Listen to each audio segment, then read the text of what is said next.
Hello, everyone, adventurers, wastelanders, and future astronaut people. I'm Caedo Genesis. Welcome to the PIPCAST 3000, a bi-weekly podcast every other Sunday, 10 a.m. Pacific. I'm joined by my co-host, BADCOMPANYSARGE. Hello there.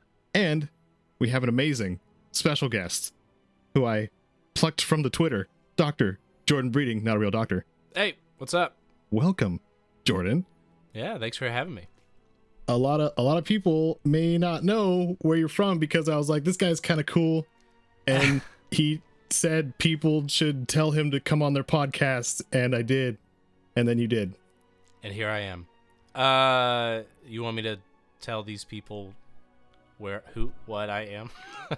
Yes, please tell the fellow gamers what you did and where you're from, why are you here. Yeah, so realistically, the only reason anybody knows who I am probably is because at the beginning of the pandemic, Cracked, the comedy website, their YouTube channel was defunct.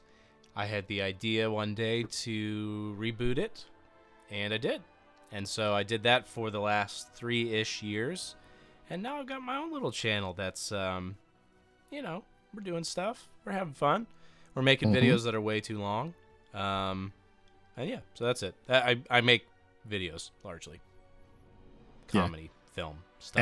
And which of the long videos can you talk about? Like, because I've been watching the Marvel Stage 1. Is it called Stage 1? I forgot what it's called. Phase 1. Phase 1. Sorry, terminology is important. Yeah.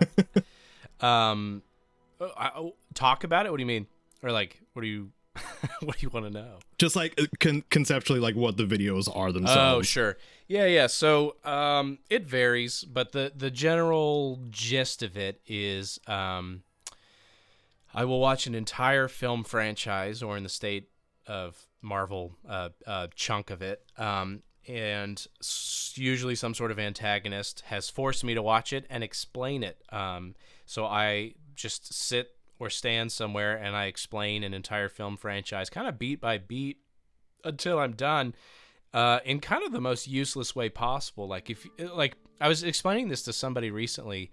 I was on a live stream or something, and somebody was like, "Oh, did you know that the Hulk originally behind the scenes this happened and this happened?" And I said, "No, I didn't. And if you watch my videos, you're not going to learn anything about anything. Actually, there are plenty of people that are thoughtful and get into the behind the scenes and here's how these things were made. I just need an excuse for 2 hours straight of jokes. So yeah, you probably won't know anything more about the MCU after 2 hours of watching my video than when you began, but hopefully you had fun. It's about the journey. That's what I get out of them for sure. I'm still working my way through the Marvel Phase 1, but yeah, you're making me giggle, so hey, that's all I'm going for. Mission accomplished, man. Yeah. Great.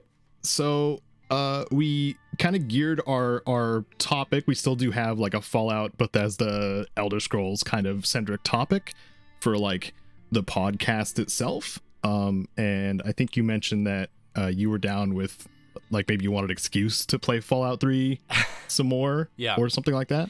Yeah. So I think like a lot of people, Fallout 3 was sort of my introduction into Fallout. And freaking loved it. Beat it 3 times way back when. And I never quite... So I played Fallout 4. I got about halfway through. I played New Vegas. Got about halfway through. So I just wanted to revisit Fallout 3 again. And I have been. And it's great. And I'm scheming to blow up Megaton. So yeah. Sweet. Yeah. No, not really. I can never do anything evil in video games. I'm always petting every dog and doing everybody's quests for them. You have to pet the dogs even if you are evil. I think you and Sarge are going to get along pretty well because we have an ongoing debate about how much I hate dog meat in Fallout 4. Oh, well. But it's mainly an AI thing. Yeah. I actually don't feel super strongly about him. I don't know. I just want to be a peaceful traveler killing those who don't seem sentient as best I can. Or very mean, like raiders or whatever. Yeah. Anyway.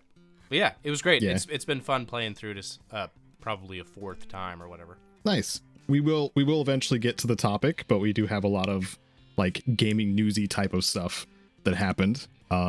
So those of you listening, if you haven't been here in a while or haven't listened at all, the B-roll is going to be probably my Let's Play that unedited in the background, and we're going to talk about some gaming news first.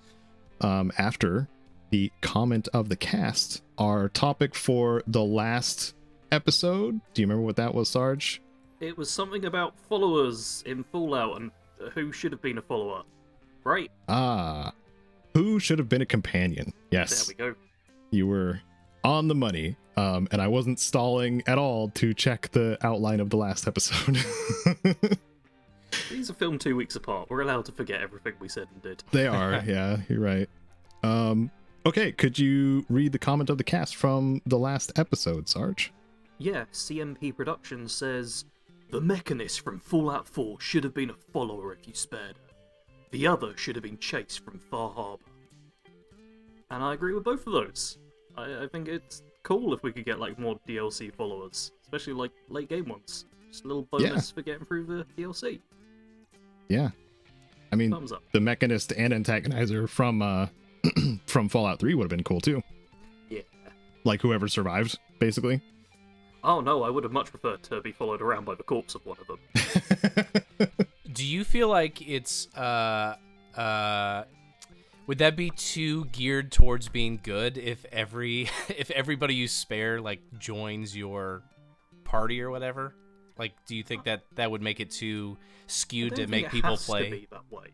Okay. Because like the antagonizer is inherently kind of bad, so you could have the antagonizer come around, but maybe they start terrorizing people as you go, and it's more of the evil route. Ah. Okay. Like, that could work. I think the Fallout 4 examples are more on the side of good. Sure. Because the Mechanist is just kind of deluded, and Chase is pretty decent overall. I know last episode I was trying to come up with a few more evil ones. Because in general, followers are goody two-shoes. Right. Generally, yeah.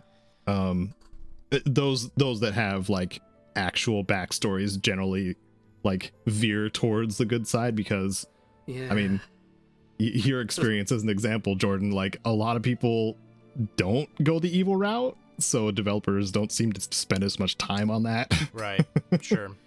I think some Obsidian developers have actually gone on record saying that they're like they don't spend as much time on the evil route because they know, or maybe it's the opposite. Maybe they were just like, oh, I want to leave a little treat for those who are exploring their options or something. Well, I don't remember. It's kind of like all right. So remind me of this. It's like in BioShock. If you harvest all the little girls, you get more. Freaking, I can't remember. Yeah, Adam. Sooner and faster. But if you're nice about it, you just get a random gift later in the game, if I'm not mistaken. And yeah, so, that's pretty much how it goes.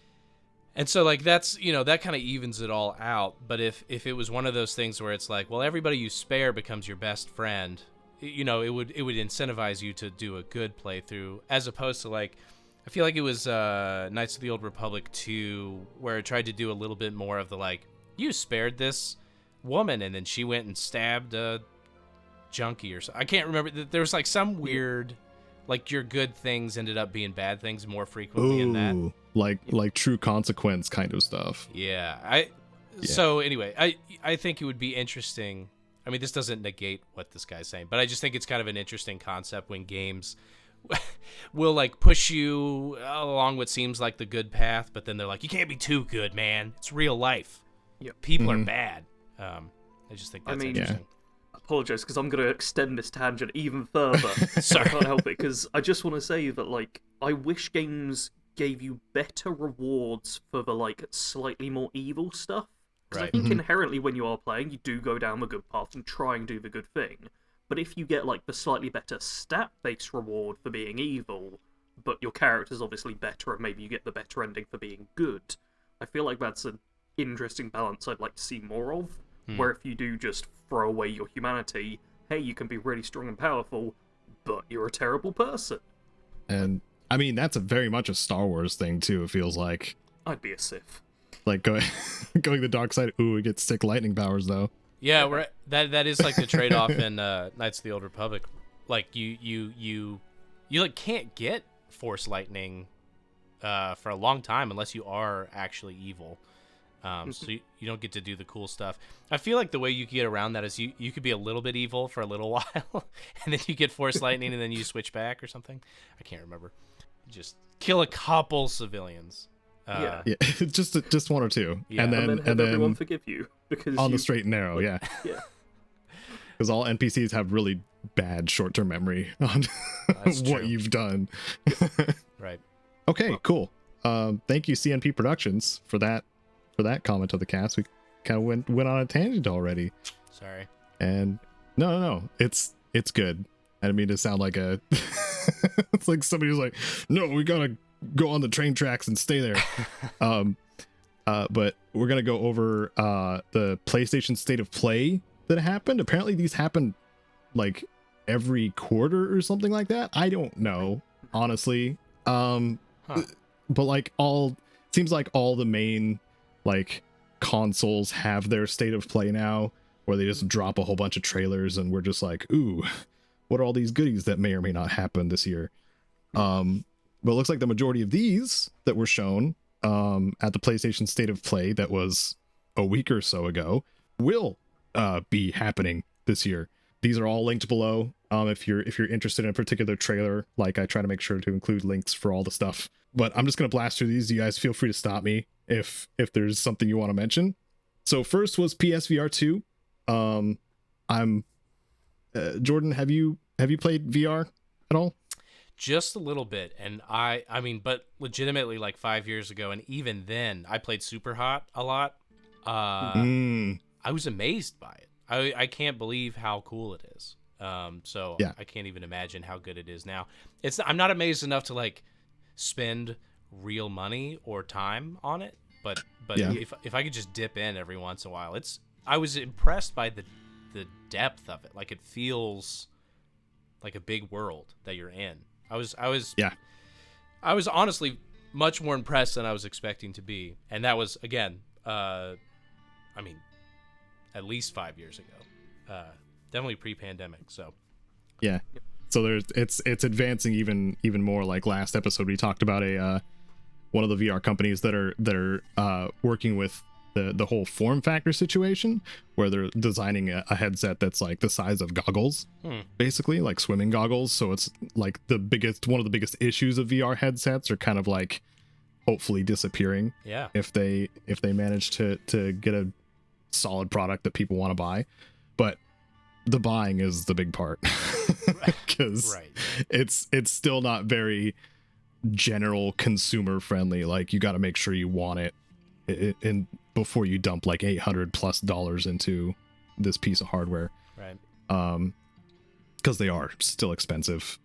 We just got rid of my Vive actually, because neither my partner nor I were playing it and had that, like, you know, guilt of having too many things that we're not using. And that was one of them. Like, and I loved it. Like, while we had it, I loved playing Beat Saber. Beat Saber's freaking amazing. But I didn't have the want to continue like setting it up, tearing it back down, wearing this big old headset on my face. Right. It does feel like VR's still got quite a way to go. Yeah. Does the PSVR 2 actually get us any closer to the point where people will more commonly be using VR? Let me actually double check what the price point is for the PSVR 2. I feel like it's got a little bit of the issue too of like when you used to play Guitar Hero or Rock Band, where at a certain point, like it's fun and it's gimmicky and it's interesting, but at a certain point you're like, I don't really want to have a whole bunch of extra crap that only works with kind of a limited play type, you know, like as great as VR is, you know, if you're really taking advantage of it compared to having a controller in your hand, there's only so many things you can do right now because you can't actually get on a treadmill and run around or whatever. So I don't know, unless you go to like, you know, an arcade, a super arcade or something like that. Right. I did one of those augmented reality. It was like like the Disney downtown or whatever. That is like a Star Wars. You're walking through whatever, and it's funny because you like reach out for something, and then of course there's like an employee there, and it freaks you out because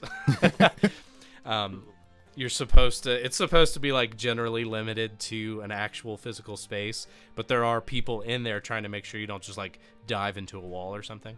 I'd be so scared of accidentally punching the employees. Oh yeah, it was weird. But it was also very cool. I mean, I don't know. It's just hard to imagine. Again, it's like I'm not gonna get up every day and go to the friggin' VR warehouse to play something. Yeah. I don't know. Yeah. So it's like even if you've got a VR headset, after a long day of work, you don't want to then get home, set everything up to then be waving about. You just want to slouch. Yeah. Press a button using like one thumb, and that's about all the effort.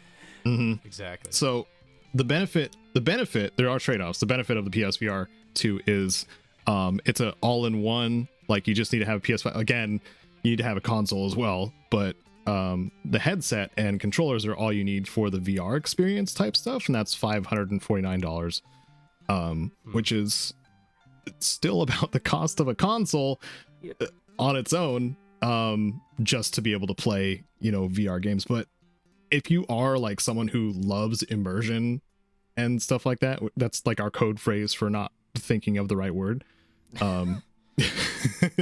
then PSVR 2, if you have a PS5 already, is a viable option. One of the downsides though is that early on, before like it was available, they were like, oh, it's not going to be backwards compatible with PSVR 1 games, which is really stupid.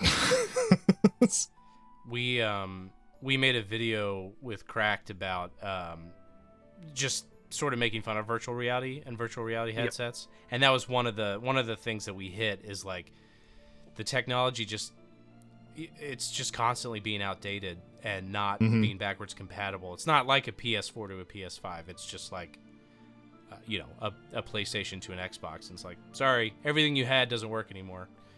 It's just hard to keep up too, unless you're rich, in which case you get to have more fun than the rest of us. True. Yep. Yay. Money may buy happiness. Yeah. Depends on who you are, really. Yeah. But yeah, so the first thing we've gotten into, the PSVR 2 was one of the things that was announced in State of Play, the games that are coming out for it in the next year. I didn't write down all of them. I just said PSVR 2 because that's its own section. Destiny 2, Lightfall. Sarge, you claimed to be the Destiny guy for this episode. By default. I played like more than a couple of hours of it. Yeah, it's a fun space shooter. They keep expanding it, and I'm honestly surprised that it's kind of still going, but it does feel like a game that's just never gonna die. Like, we'll all be long dead, and Destiny 2 will still be out there with the 500th update. But there's new content, so if you're a Destiny fan, go play it. It probably involves you shooting lasers at aliens. Yeah. And something about the moon, I think. Pretty sure. Haven't they blown up the moon already? I feel like they should have blown up the moon already. I don't know. That's all I remember about it is the Traveler, the big moon thing. Yeah, that was like the first story thing. Okay. But they dropped it in the first game and then brought it back in the second game or something. If we go into Destiny story, this will be a 10-hour podcast. Sorry. We My bad. definitely have to move on before we sink into that hole. That was February 28th, so that's already out. Tachia, which looks like a fun little third-person adventure game where you get to take over animals. I'm trying to think. I'm already immersioning right now. Possess animals or transform into animals. I don't know which, but it looks like a fun little happy adventure.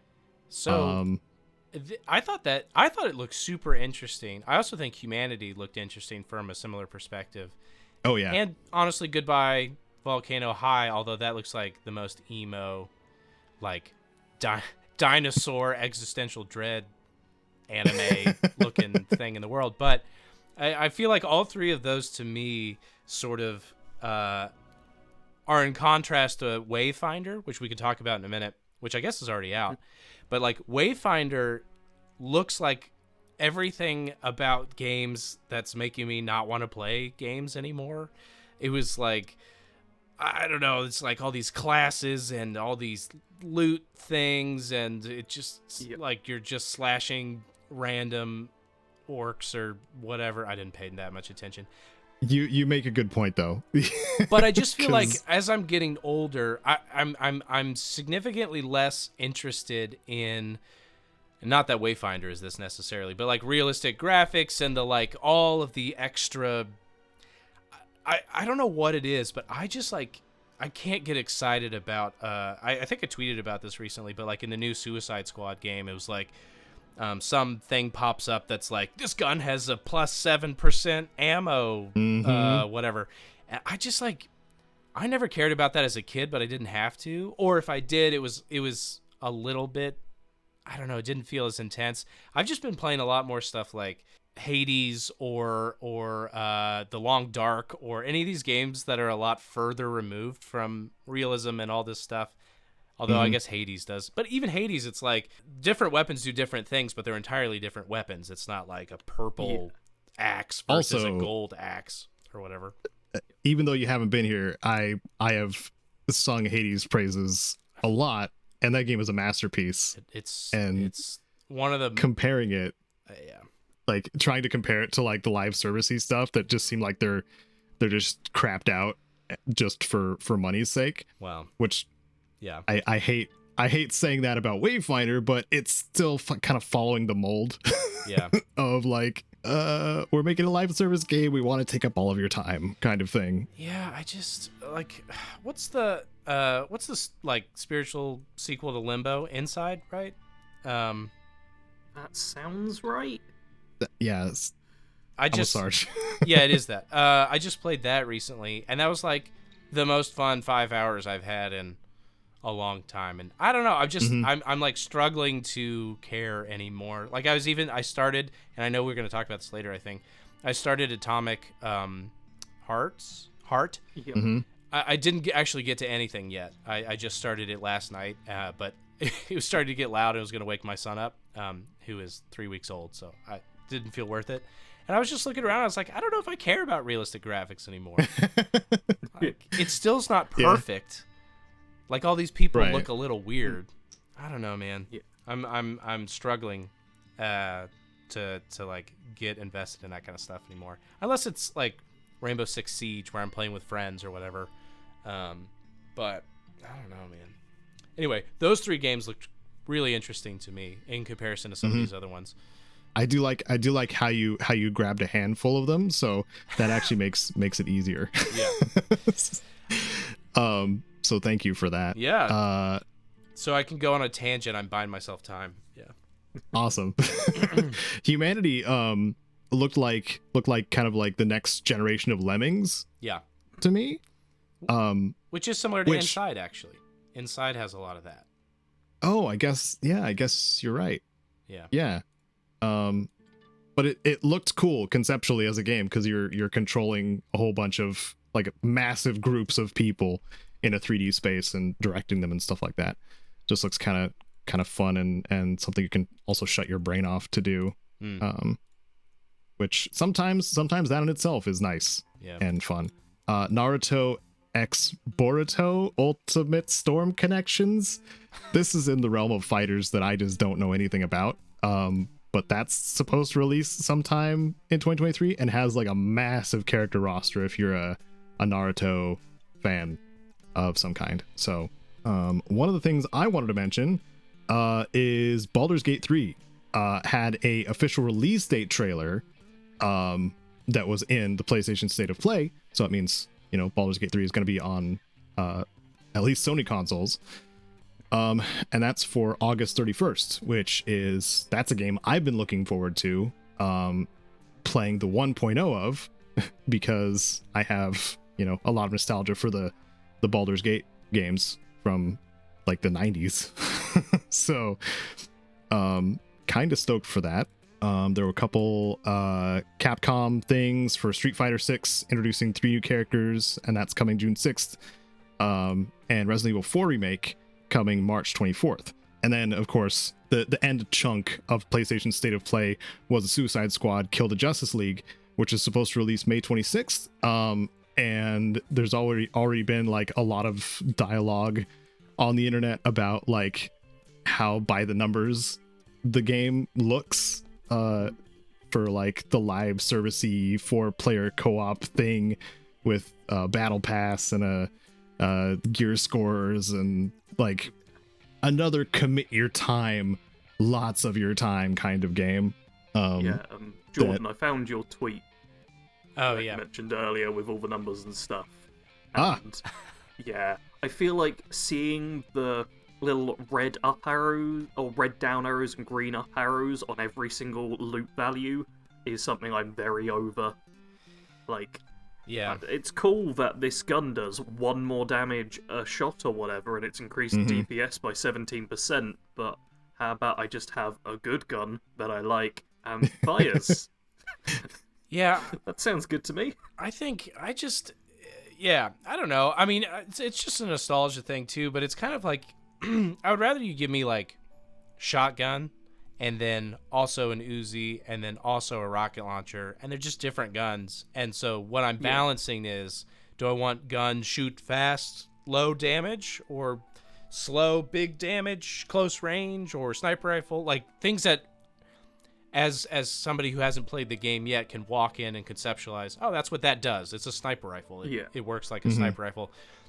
Instead of being like what is that gun called? It's like a freaking, it's like a Bunsen burner or something. Yeah, that doesn't mean anything. I mean, a Bunsen burner is literally a science class flame thing. So if it's cool, that's great, but it's also probably the 5th variation of the Bunsen burner gun or whatever. So it's got the more ammo or less ammo. I don't know. I feel like an old crotchety man when I complain about these things, but I just, I don't know. I just can't get into that kind of thing anymore. No, it's understandable. We can call back to Hades because that has the variety that actually keeps you interested, because you have like the Greek pantheon, right, of like options, and they all have their own kind of thing that they do, right, and that can completely dramatically shift whatever your play style is any given run. It's fresh, like at least when I played it, even in the early access stages, like it felt fresh every single time. And actually that's an interesting game. I mean, obviously it's like one of the best games maybe ever, so it's hard to be like, well, true. Suicide Squad, it's not as cool as Hades. Why didn't you just make one of the greatest games ever developed? just become an indie again, obviously. But there's something cool to that, which is like, again, you're kind of limited in how many weapons you have. Like there's only like 10 or something, and you do upgrade those, or you can upgrade and modify those weapons, but it's still sort of just inherent to the thing itself. I don't feel like, and the things that you're comparing are not like, well, if I add this, I'll get a 7% ammo buff or whatever. You kind of feel it. It shoots 3 more arrows at a time. And also, you're often making those decisions on the fly in the middle of the game, right? Where you're like, this playthrough, do I want my thing to do way more damage, or do I want it to shoot way more bolts or whatever? And I think those things are cool because it actually affects the way that you play. But it's like a lot of these guns in games like this, it sort of just feels like, does it do more damage or whatever? It doesn't really affect. I'm still trying to shoot them in the head, regardless of what you give me or whatever. Like I still do the same thing. Numbers go up versus like the extra work side of things, where it's like, oh, this performs differently. Yeah, exactly. Anyway, that's enough. I don't need to crap on a game that I 100% will never play. So we're all 3 of us are totally gonna play Suicide Squad Kill the Justice League together next episode. I'm just kidding. Yeah. For sure. Okay, so that was the PlayStation State of Play 2023. We like kind of went all over the place on the list, but the list is down in the description. If you're looking forward to anything in particular and want to mark it on your calendar, because I have the dates on there too. But moving on, via Polygon, Steam announced its sales for the entire year. I didn't know this was a thing, but you can actually, like, if you have a game on your wish list on Steam, you can see via this list when the next sale will be. If something is a little beyond your financials, wait until March 16th to the 23rd, the spring sale, and see if it's on sale then, which in parentheses on the article is major seasonal sale. So it's, you know, it's likely, especially if your game is a year or more old, that it'll probably be discounted during the spring sale. So that's something to keep in mind. The Polygon article has all of the sales on here. There's like about a dozen of them. And just from a quick scan, I think there's more days where there's a sale going on, like a specific one, than there are just normal days. Yeah. This covers every single month for like at least a week of the month, often more. Sometimes there's like 2 entries per month.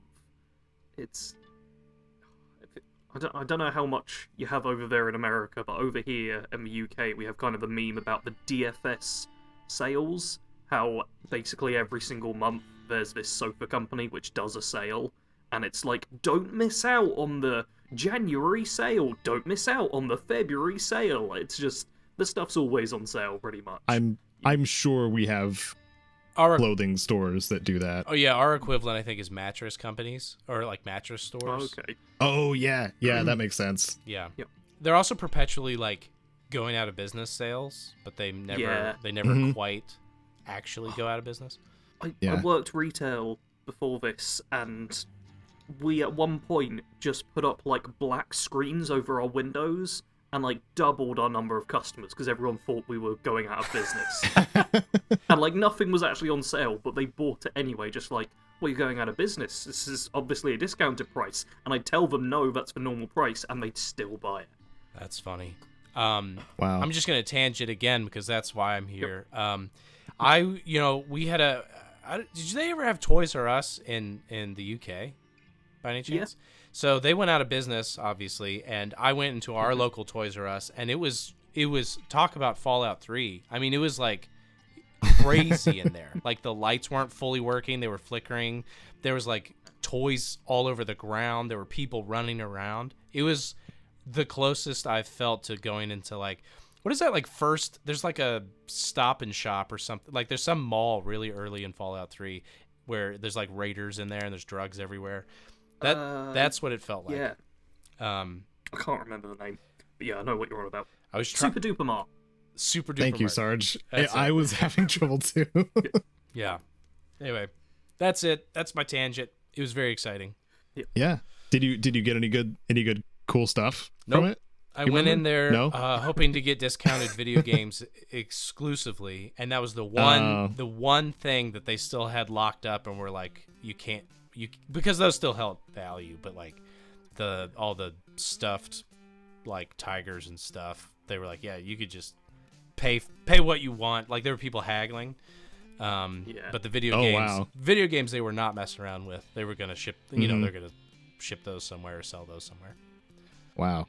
It was a waste of my time, other than for this tangent. So it actually paid off. Thank you for sharing that experience. Yeah. So one of the things that we can all share an experience, I'm sure, is that we may have invested time into a fake leak more than we should have.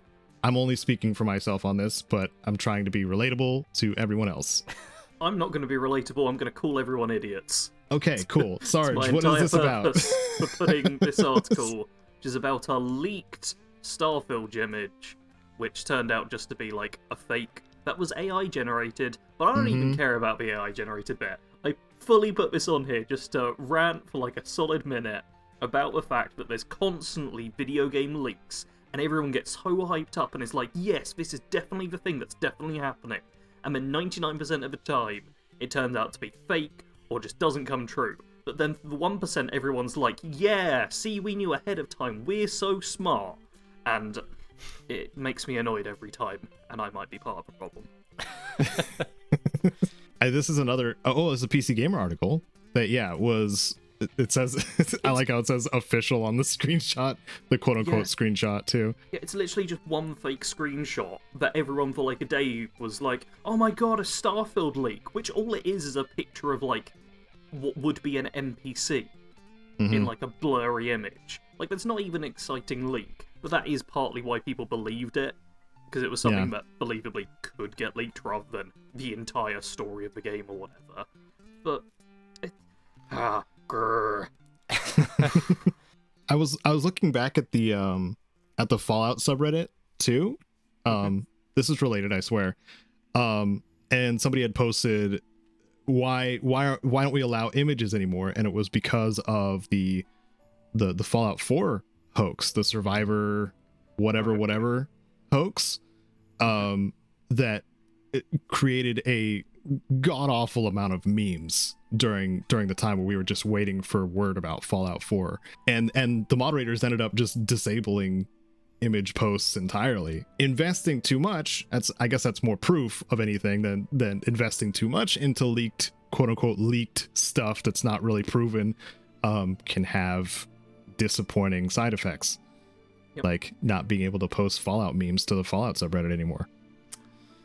I mean, even when developers officially show us stuff, that's not even a guarantee that it'll be in the game. So the amount of credence that is given to leaks that come from X_Slayer with a 4 instead of a A, it's ludicrous. And just grr. I needed to grumble. I've done my grumble. Let us move on. Okay.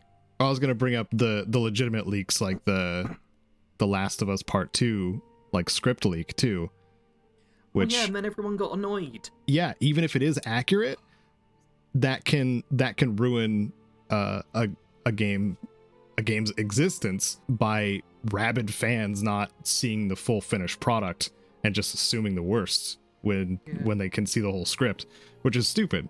It's really dumb.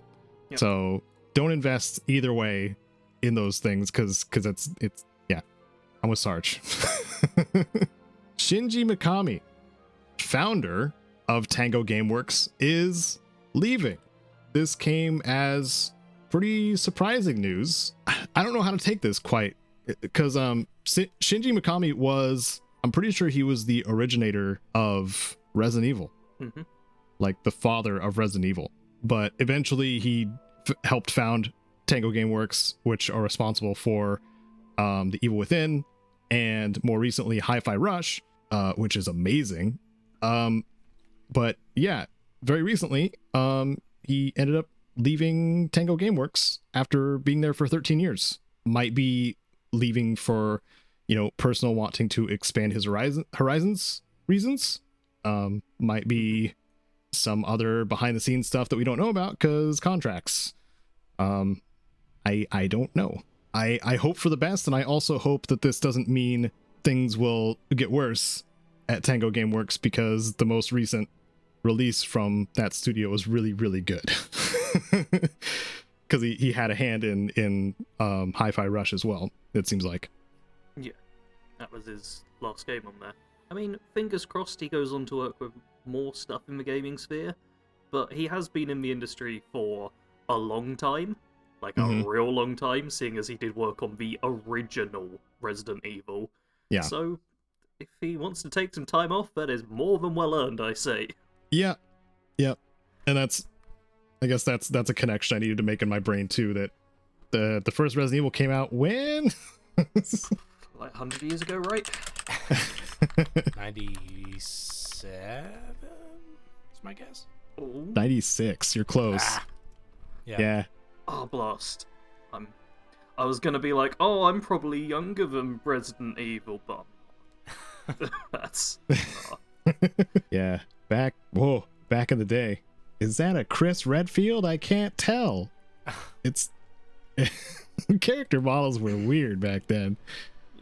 Yeah. But yeah, I hope for the best for Shinji Mikami, for sure.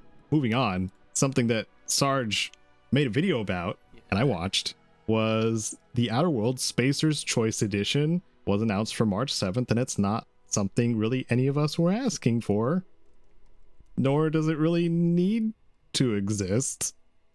least as far as I can tell. Sarge, can you shed a little light since you wrote a script on it? Yeah, I made a whole video about it because they've announced this new edition of The Outer Worlds, which is essentially a Game of the Year / remaster of a game that got content in 2021, less than 2 years ago. It got content, I believe.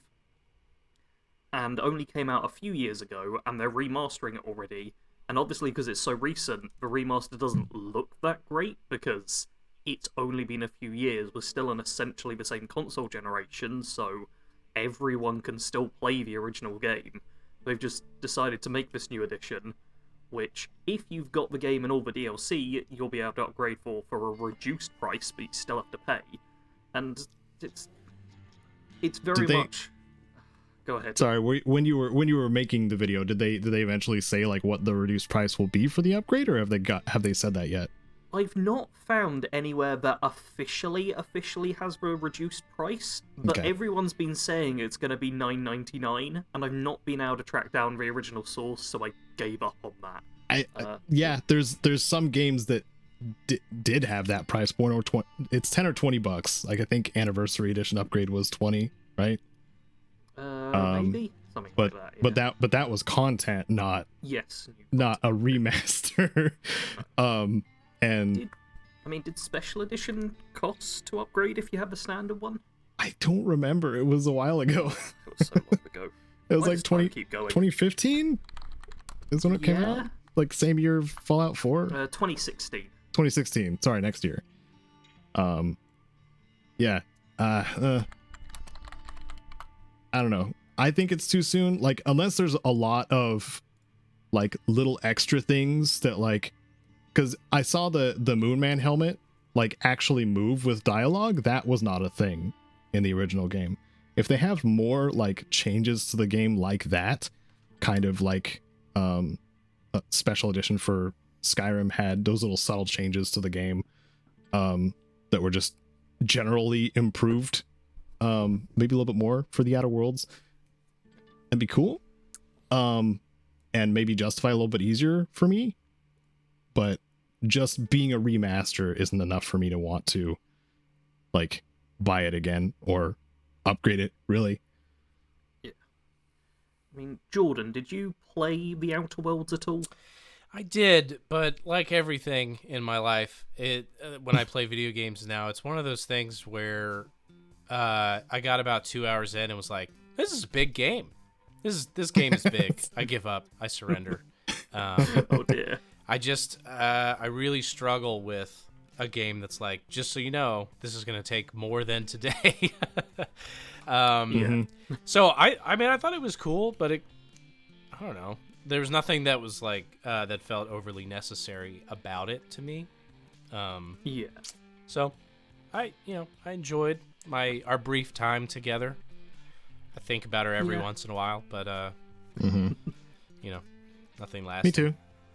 Yeah. Me too. I feel like that kind of mildly positive but not caring too much is the general attitude for the Outer Worlds as well. Yeah. Mm-hmm. Like, people who played a little bit of it, people who played tons of it, everyone's like, yeah, it was alright. Right. Yeah, that I was saying in my server, I don't know if you saw it, Sarge, but like that's kind of one of the worst places for a video game to be, is the meh category. Because like it's something you could spend a weekend playing, yeah, but is it memorable? Or on the flip side of it, is the broken janky mess that you're going to rant about for years to come, and so it'll still be fresh in your mind? If it's one of those, pulls of that, then yeah, it's probably going to be memorable. Well, but speaking of broken, janky, memorable messes, Fallout 76. Yeah, that's right, Internet. I can rag on this game too. Woo, we finally segued. Nice, thank you.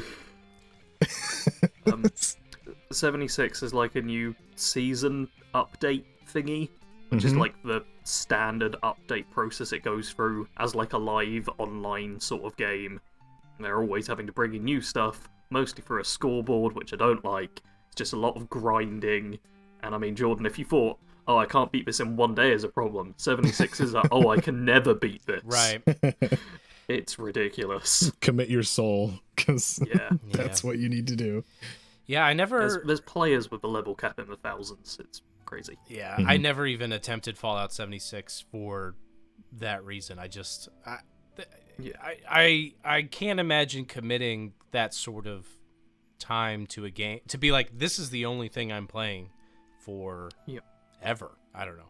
Just I realistically can't play all that much at any given time.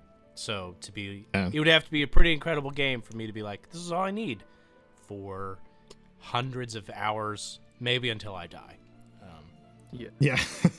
So to its credit, I mean, it is pretty good.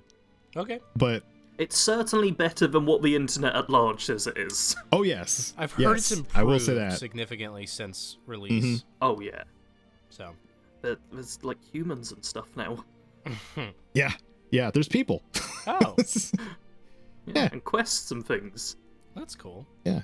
And the major like story quest updates that happened, I've enjoyed pretty much all of them. For the most part. And some of it has some of the coolest and best writing in Fallout, I dare say. I may get some flack for that, but yeah, there's gonna be so much flack. For the whole 1,000 people that are gonna listen to this, like I'm sure that 90% of them are gonna be like, no, Caedo's wrong, you like 76, unsubscribe. So Brotherhood of Steel stuff, it didn't feel like awful. They were, forced in there via retcon or whatever. Like, I really enjoyed that content as well as the Wastelanders stuff. And the dialogue system is the best it's ever been in 76. I'm not afraid to say that, because that's just fact. That's just fact. The 76 dialogue is like the Fallout 3 New Vegas dialogue, but just slightly modernized. And with, like, up in the top left of the screen, it gives you a bit of a backlog, so if you skip over something, you can still read what they said. It's just a system that already was good, that they just improved upon a bit, and I can't even think of a way to make it better. It's that kind of level of good. Yeah, it's really good. And they have the facelit stuff. Yeah. That, like, I think first appeared in the Outer Worlds, and 76 developers are just like, yeah, we should probably do that too. Just light up the character space so you can see them. So good. More games should do that too. But the main thing is, like, dialogue choices based on your attributes as well, which was like kind of sorely missed in Fallout 4. Like, you had charisma and that was basically it. Whereas, like, you have a lot of dialogue options, like more than you would expect also in 76 when you're talking to an NPC that you're only going to talk to once with your character, like in that, quest context, because you can't reload a save in 76. You're gonna finish the quest and then it's gonna be done. Which is like kind of to 76's detriment, where you have to start a new character if you want to experience it again. I'd argue a bit of a strength as well, because you really get the choice and consequence then. I suppose so, yeah.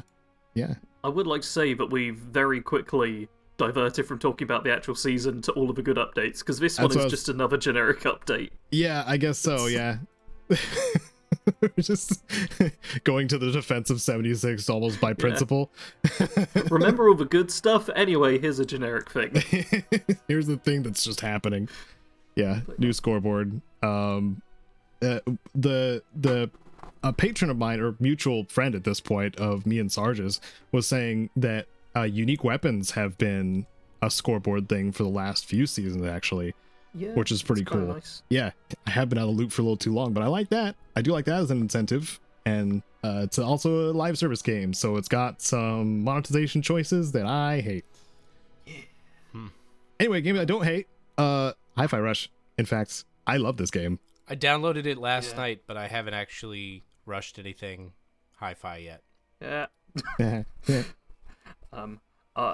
I've decided that I will end up downloading it now, because Caedo had obviously been telling me to download it for a while. Yeah. Because he was big into it. But it's just got a photo mode. Yeah, you got a photo mode, which Sarge. I demand from all games, because I make, like, wallpapers on my Patreon page every single month, and it means I love games with photo modes, because I can just get, like, really cool pictures. And yeah, photo mode, yeah. That's my review. I should mention too that the game I've been playing tons of hours of also has a photo mode, but I'm like, Sarge, you know what I've been playing, but like, Better not be Death Stranding. No. Okay. I've already screamed at you about Death Stranding and how it Yes, has a photo I was mode that's worried really you were good. doing it again. I was having No. flashbacks. No. Death Stranding has not been the last week and a half. Okay. Fine. Even though it's really good and everybody is beautiful and it's Kojima nonsense. Anyway, Hi-Fi Rush, it's amazing. I'm not gonna put it into one of my playing stuff because I think I talked about it twice already. It's one of the best games of the year. I'm calling it right now. One of the best games of the year. That's gonna be proven wrong, probably. Banging There's a lot soundtrack, of really the year fun left. gameplay, great characters, great references to animation and stuff like that. Cutscenes are great.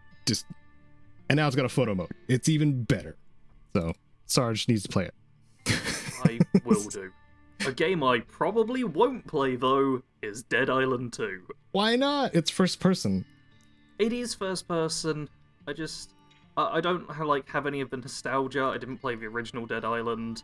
And in general, zombie games I don't care about too much. Like, to be fair, Dead Island 2, if it ends up on Game Pass, I probably will give it a try.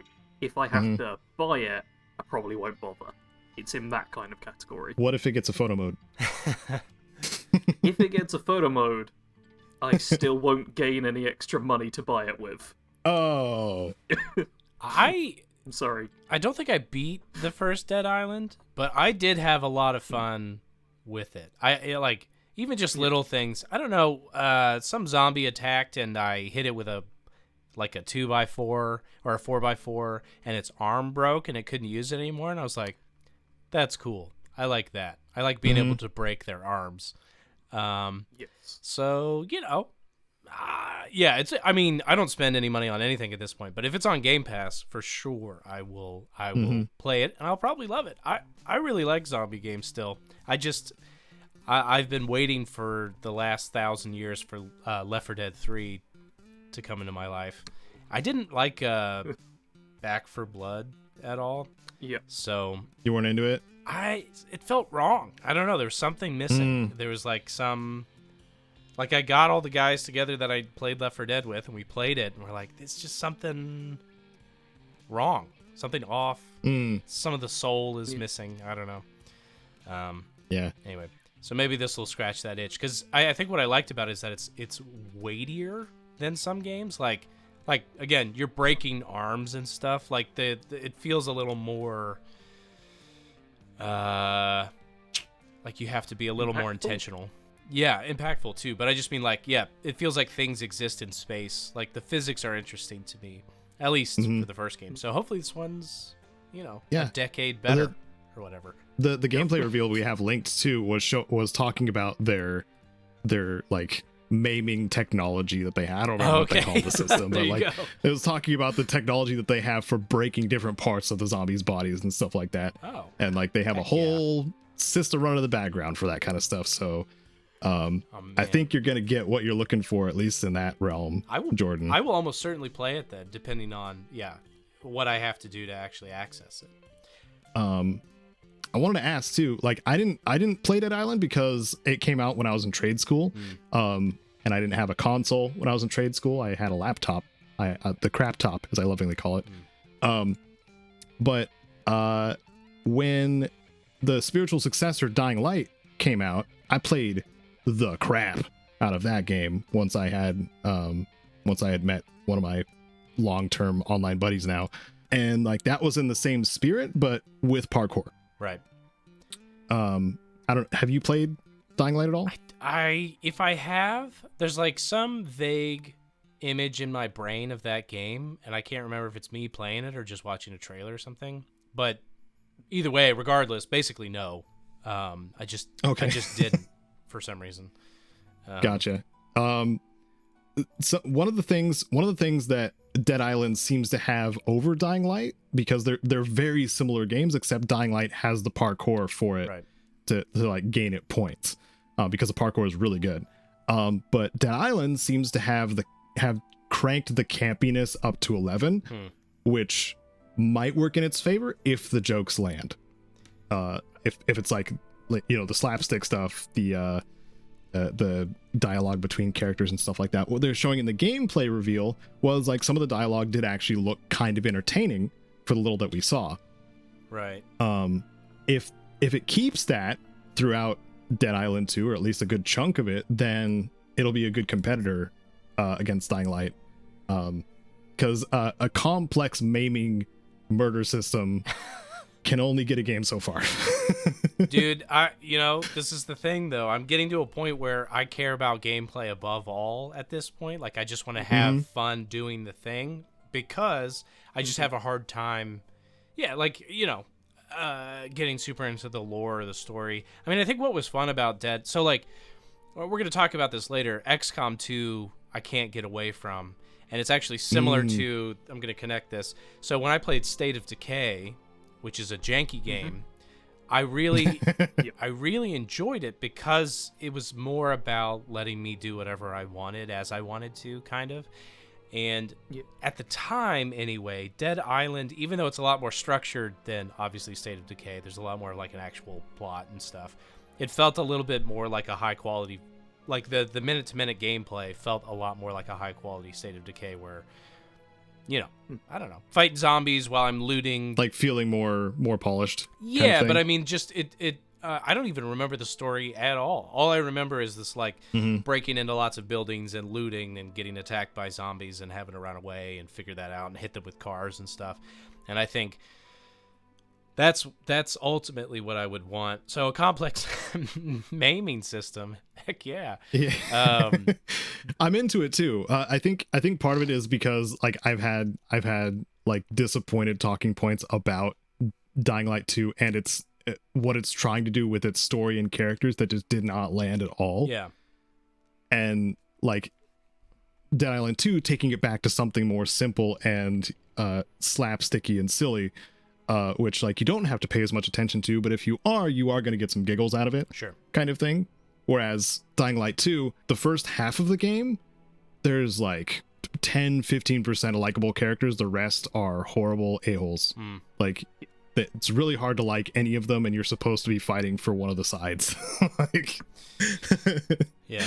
But they just don't do a very good job of introducing that in the first half of the game, which is where a lot of people bounce off of it. So more hoping that like all that kind of comes together with Dead Island 2 along with the tight gameplay is what I'm kind of hoping for. Yeah, sure. So then there is at least a little bit of competition between the two developers, because I think Dead Island was by Techland, and then they kind of split off and started doing their own thing. And I think this is Deep Silver? Yeah, Deep Silver. Sorry. Little tangent. I like seeing iterative advancement between developers in the same genre of game. So I'm just hoping that happens more than just Dead Island 2 coming out and existing and then being forgotten about, because I want to play it. And I have somebody in my life who I will also play it with. Just looking forward to that. Yeah. Maybe Kite will be into it since there's no parkour, there's no scary heights in it. So maybe that. Fingers crossed it's good. Yeah. Speaking of games that can be scary, depending, Hellblade 2 got its first dev diary,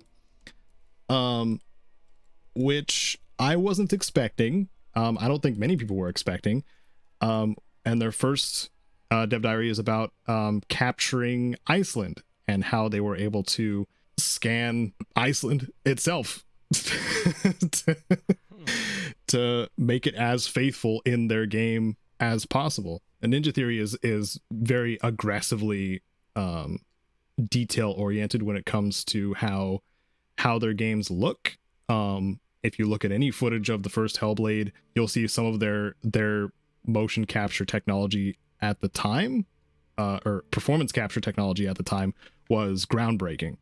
And they're just doing that, but more, with the sequel that will be on Game Pass, which is awesome. But it's a game I'm looking forward to. And they just showed, a behind the scenes thing about how they would, scan just a whole chunk with a drone of Iceland to use in the game itself as accurately as possible, which is pretty neat. Unfortunately, no game footage was shown. no like, you know, character models or anything like that, so don't expect that. But if you're into like peeking behind the curtain, getting into some of the inner workings, some of the experimental stuff that like indies and AA studios tend to do, this is something you can check out. I just want to shout that out because, for one, I'm a fanboy of Hellblade. I also like seeing how what's the term, how the bread is made. It's something else. Sausage. How the sausage is made. Thank you. Yeah. Ideally not with rat meat, but we all know it could be possibly rat meat. How the bangers I are eat made. rat meat. If you're Sarge. Oh, yes, we definitely call them bangers over here. That's... the bangers and mash. I mean, to be fair, bangers and mash is for one example where we do call them bangers. But when you combine food together, you're allowed to not refer to it by its proper name. Oh, okay. Like toad in the hole. There's no toad in Toad in the Hole. I need an explanation What the now. heck is that? It's sausage in a Yorkshire pudding. It's delicious. Pour some gravy on that. Oh. And then you get a gate crasher, which is like a giant version of it. Just takes up an entire plate with just a giant Yorkshire pudding and sausages and gravy. I'm already drooling. Oh. It does sound pretty good. We do actually have good food here in England. I know people are always like, you went and got spices and now everything tastes terrible. Our food looks bad. That's universally true, but some of it tastes just so nice. I'll take your word for it, yeah. I will take your word for it too. Because, I mean, we have a lot of stuff just looks awful over here. It's true. Anything that we pour gravy on, which is a surprising amount of things, actually. Tangent aside. You know what else looks awful? Fallout 3. Oh. I'll edit it to make it sound like you did the segue cleanly without me interrupting you. I'm sorry. Good old editing. Yeah. Yay, recording our own tracks. So I found this article from The Gamer. I've been a bit more impressed with some of the actual articles from The Gamer, not so much the lists, because the lists are fun to make fun of. But there was a cool little article from The Gamer, and in the spirit of Jordan being here, this one covers Fallout 3, and it's saying that Fallout 3 is the best because its wasteland feels desolate. That is a full quote of the title. Written by Issy Vandervelde. Vandervelde? Cool name. Vandervelde. Yes.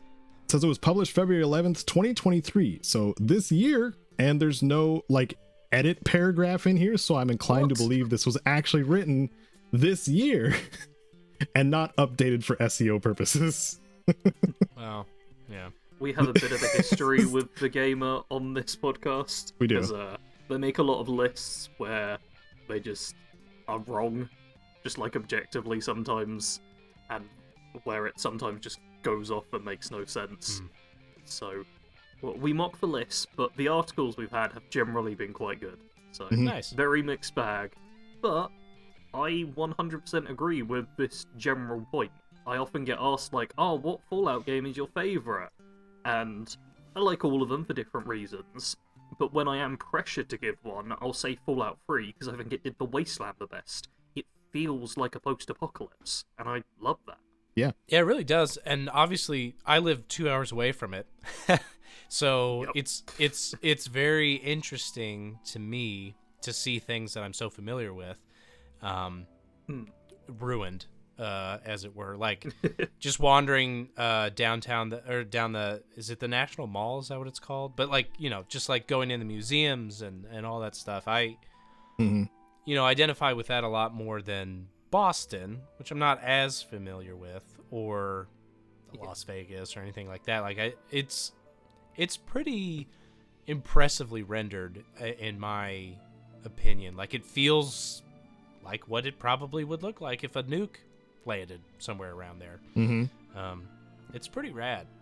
I really like you it. have I just realized that I think you have like all the first-hand experience of the places where Fallout has taken place, because I haven't been on the East Coast, I mean, for over a decade, but also I don't think I've ever been to DC, and I haven't been to Boston either. Right. And I've been to Reading and Los Angeles, but only for a short time, and those are in Fallout 2 and very like Right. not looking like their real life counterparts because it's an isometric view. Right.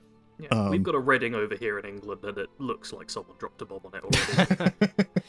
Nice. In the spirit of feeling the desolate wasteland ish, Jordan, you have been playing Fallout 3 more recently.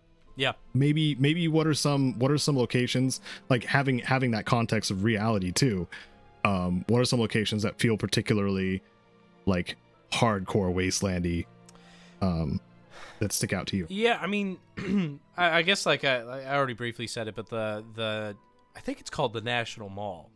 I feel like I need to look that up because I think it's just called the mall in the game, but yeah, but but I'm just talking about real life. So yeah, National Mall. Oh, in front of the Yeah. That's where you can kind of like you wander. Right, it's probably just called the mall in the game because there's no national anymore. The capital strip, as it were. Yeah, exactly. They do a pretty good job, and the nice thing about, I mean, it's not like I live there. I don't work on it, so it feels like Right. they do a pretty good job of rendering how my imagination remembers it.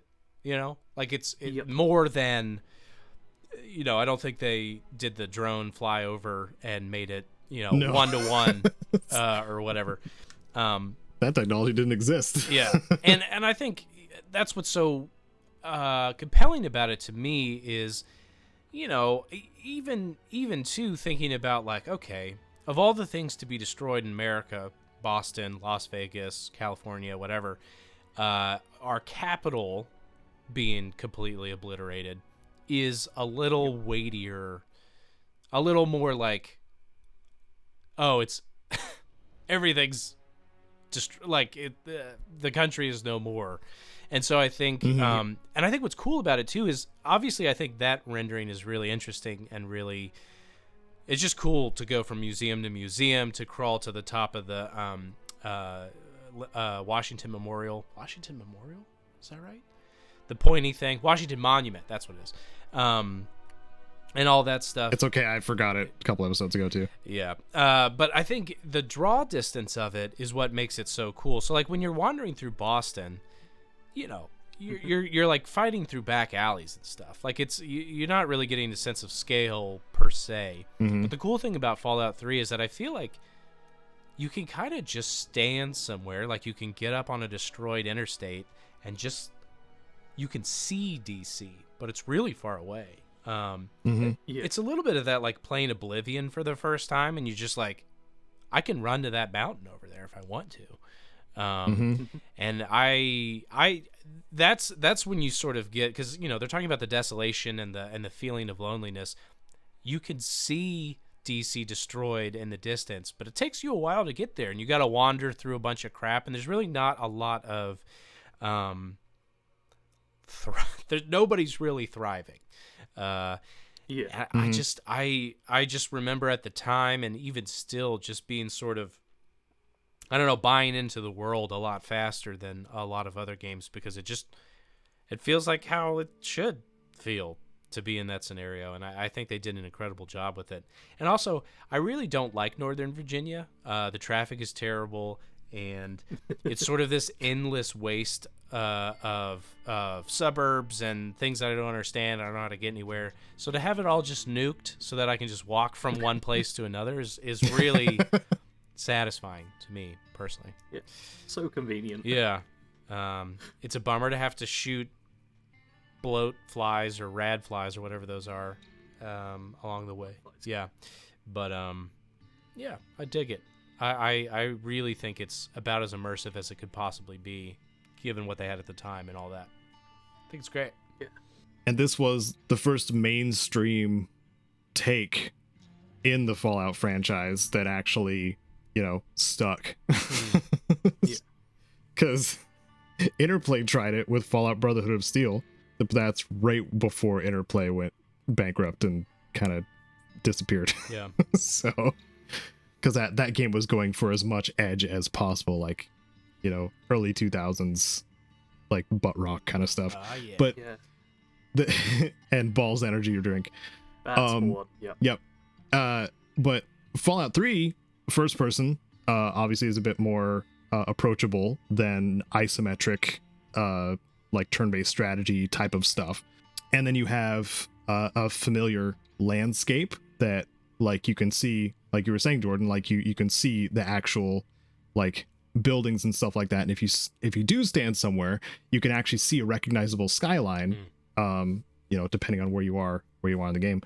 I mean, I've never been to America, and even I, playing Fallout 3, I'm like, I recognize that building, or I recognize that thing. Like, Yeah. there are some significant landmarks for people who have never been there, and if you've been there, amazing. Right. Yeah. I wanted to ask, since you've been in that area, Jordan. Yep. Is the big boy like a thing in that area? The big boy? What is that? The big boy. I don't remember. Big boy. Okay, time to translate what Caedo's saying. Is it a giant statue of something? Yeah, the big boy restaurants. They had a statue at some point. It's referenced in Austin Powers. It's not a Restaurants? statue of a guy holding a donut or something, is it? Oh. It's a statue of a guy holding a burger, but I believe the Paradise Falls version of it is holding an ice cream cone. I'm hoping that I'm making a connection there, because otherwise I'm going to sound really stupid. No, okay, well, so to answer your question, this looks familiar, but I don't think this exists.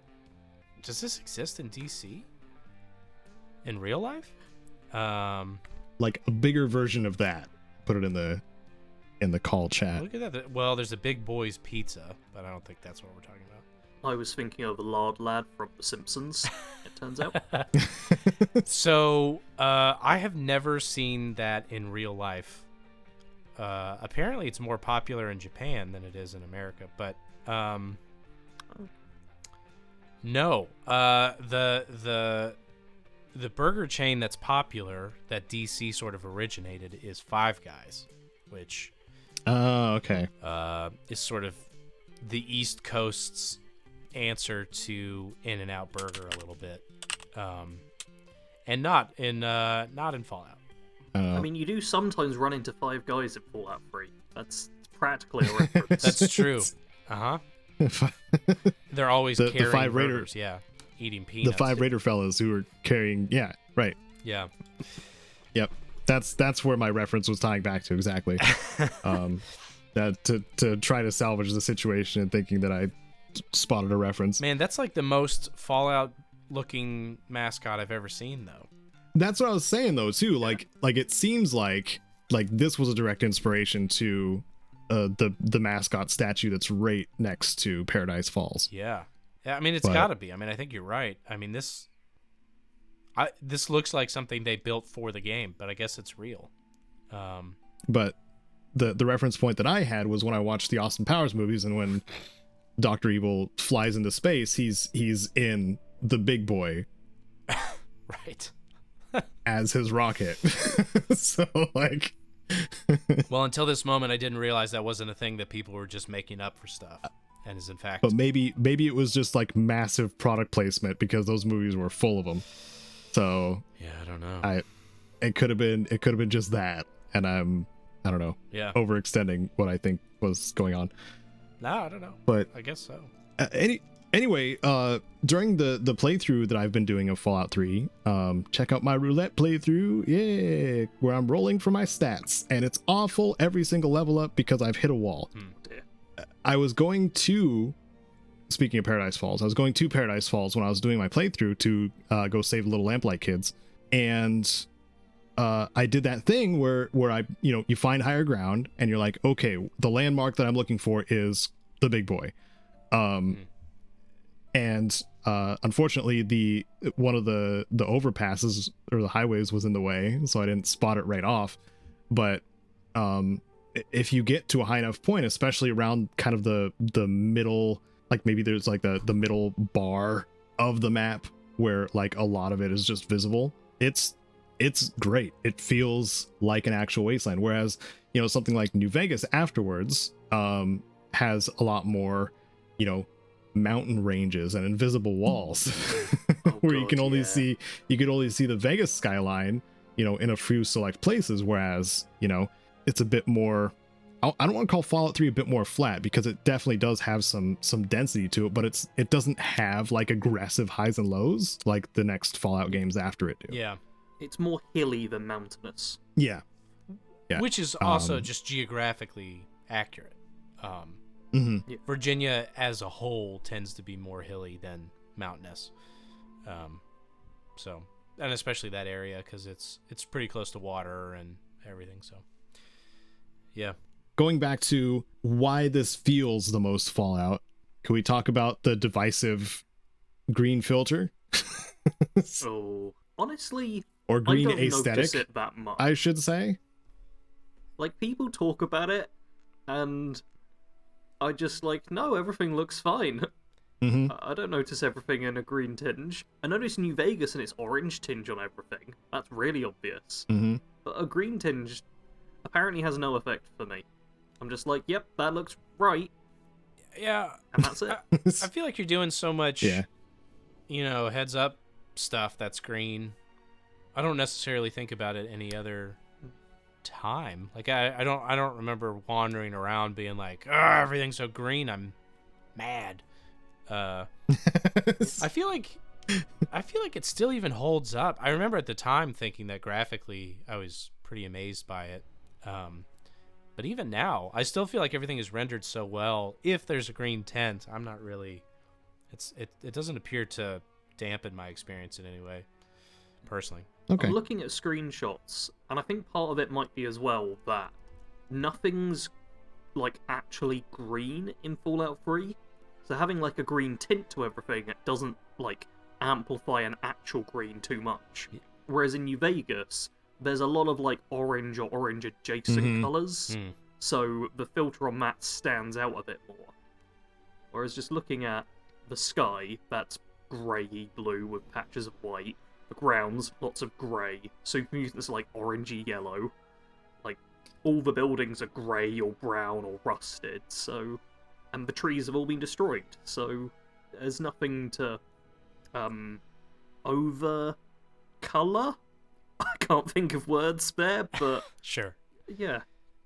I actually can find a example of the dramatic difference. Is somebody because I'm taking it off or something? There's at least a couple of mods for removing the green filter of the game. Yeah. So this is what it looks like. Clarity green, a green tint remover is the mod I'm looking at right now. I'll have it up for people that are paying attention for the podcast too. But that looks and kind of invokes a different feeling. Yeah.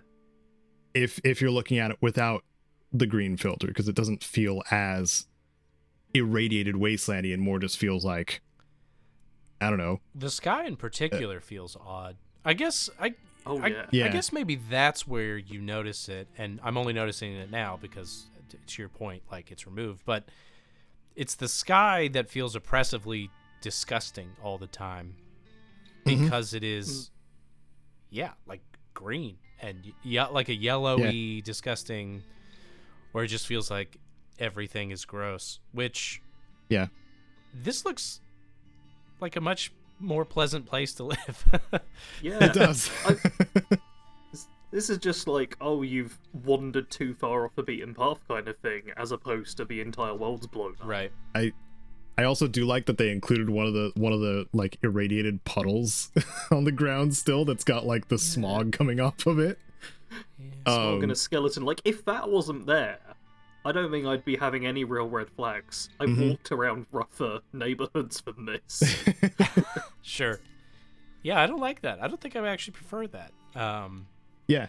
No, same, actually. But I wanted to bring it up because what I think, and to the advantage of having that green filter on the game, is that it is strengthening that wastelandy feel by, I don't know, is it color theory? Maybe something that actually invokes feelings based on the colors used.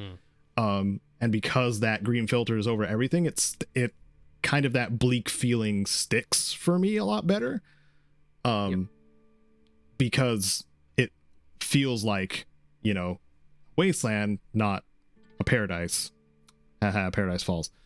I don't know. I do appreciate that mod authors go out of their way to, help players make the game look the way they want it to, or invoke different feelings. But I think that the choice of this green look on top of like how they decided to do the level design and have it remain kind of that flat landscape type of thing where you could see a lot of landmarks and like realize your distance between you and where it is and the dangers that you may face. A great feeling. Yeah. For a video really game. Nice subtle touch, but I should works. say for a video game. Yeah. Yes. Please no one nuke the world because of what we just said. I think too, it's weird, but I again, back to what's become a running theme, which is I just don't feel like I have the time to invest that I used to, and like to explore big worlds like this.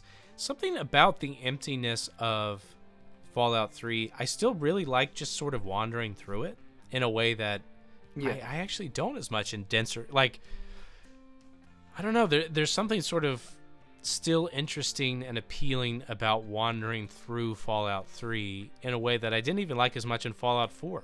For no different, like, there's no reason to care one way or another. And if anything, it feels like I should be less compelled to wander through a more empty landscape. But yeah, there's something still just kind of compulsively interesting about this really empty, desolate wasteland. I don't know. I dig it.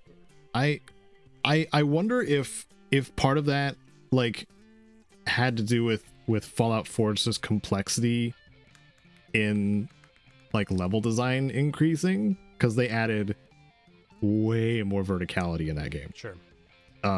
Where like, there's a lot of room to explore, but the higher you build something, and the more you can explore of it, the more confusing it can get, and the easier it is to miss things too.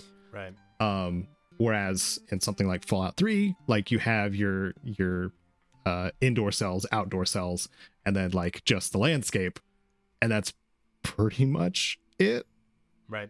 Yeah. I can't think of any like real like high places where you can like scale the outside of a building and then like go inside and then come out and then scale it some more. Like, I don't think there's really any of that in Fallout 3. I think the exception to that is maybe the I do think you scale the Washington Monument, and if I'm not mistaken, you put like a satellite dish up there or something like that. You step into an elevator. Oh, really? You don't even walk all the way up? And yeah, because I actually did that recently in my playthrough, and I'm like, this is a little more underwhelming than I remember it being. What is it Fallout 3 that has kind of that final fight where they bring the like huge like pre-war robot or whatever? Aren't you kind of like Liberty Prime? Liberty Prime, yeah. Yeah, and you're kind of fighting. Aren't there like a bunch of scaffolding? And maybe I'm just confusing a couple of. Maybe I'm seeing Fallout 4 in my mind too. But anyway, there's like one fight that I remember what's a little bit more like up and down and more vertical, but maybe I'm there. Yeah, Fallout 4 did have a Liberty Prime ending as well. Oh, it did. Where Yeah, it's covered in scaffolding at the start. That's true. So if they're meshing together, that's very understandable, because both of them are escort Liberty Prime to the objective. Okay, that's probably what it is then. But there's one like, and I tried exploring this like with the free camera and stuff like that during my playthrough, because I walked by the path that Liberty Prime goes in Fallout 3. There's that one like sky bridge thing that players cannot get to, and enemies love to snipe from that spot. Because like I think the first time you go there's a couple of super mutants up there. One's got a rocket launcher, or sorry, missile launcher. Terminology is important. And if you're not careful, especially in very hard mode, you'll just get blown up and die. But I can't remember if like during the final moments, if it's like mutants up there or if it's Enclave after that point. Also, hey, this helps Fallout 3's thing too. The juxtaposition, because that's a fun word to use in context, between the ruined DC wastes and the so-called president John Henry Eden on the radio, speaking the glories of, you know, the good old days of the U.S. government, and him being the self-appointed president and stuff like that, and saying the Enclave is going to save the Wasteland and stuff like that. Too I late. think well, too late, but I think it's actually a little more impactful because of where, you know, Fallout 3 takes place. Sure. And